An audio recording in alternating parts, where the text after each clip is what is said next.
তো বন্ধুরা আজকে সরিষা সরিষা ইলিশ খাই আসলে সচরাচর।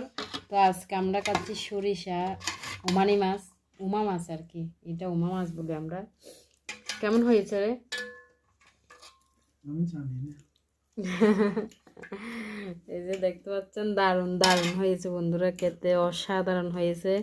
কালকে একটা ব্লগ যাবে এটা নিয়ে আর কি, দেখবেন ব্লগটা পুরো পুরো রেসিপি দেয়া আছে।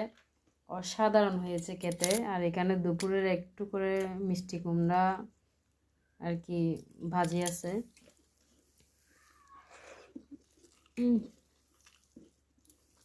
সেই সেই আমার মনের মতো করে একটা রান্না হয়েছে, যেরকম খেতে চাই।